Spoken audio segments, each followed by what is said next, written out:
Cox's Bazar Rohingya camp, যেখানে মানবিক আশ্রয়ের গল্প থাকার কথা ছিল, সেখানে এখন বাড়ছে সহিংসতা আর অস্থিরতা। সশস্ত্র গ্রুপের আধিপত্য বিস্তার আর আন্তর্জাতিক জঙ্গি সংযোগের অভিযোগ, সব মিলিয়ে উঠছে নিরাপত্তা ব্যবস্থা নিয়ে প্রশ্ন। উখিয়া রোহিঙ্গা ক্যাম্পে গুলিতে নিহত হয়েছেন ক্যাফায়েতুল্লাহ হালিম। তিনি হালিম গ্রুপ নামে একটি সশস্ত্র দলের প্রধান হিসেবে পরিচিত ছিলেন। এ ঘটনায় আহত হয়েছেন আরও দুজন। প্রাথমিকভাবে আরসার সংশ্লিষ্ট সশস্ত্র গোষ্ঠীকে সন্দেহ করছে পুলিশ। মঙ্গলবার সন্ধ্যা আনুমানিক 6:30 উখিয়ার রোহিঙ্গা ক্যাম্প 7 ও 8 ইস্টের মাঝামাঝি তরজার ব্রিজ এলাকায় বালুকালী এলাকা থেকে কয়েকজন মোটরসাইকেলে ফিরছিলেন। পথে অজ্ঞাতনামা সশস্ত্র দুর্বৃত্তরা তাদের লক্ষ্য করে গুলি চালায়। এই ঘটনায় নিহত হন হালিম। পরে সদর হাসপাতালে নিয়ে আসা হয় তার মরদেহ।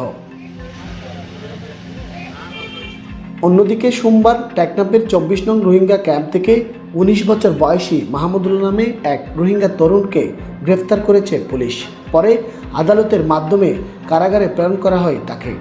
তার বিরুদ্ধে অভিযোগ, তেহরিকে তালিবান পাকিস্তানের সঙ্গে সম্পৃক্ততা। সীমান্ত ঘেঁষা এই ঘনবসতিপূর্ণ ক্যাম্পে নিয়ন্ত্রণ কতটা কার্যকর আর কোথায় যাচ্ছে এই অস্থিরতা, সেই উত্তর এখনও অজানা।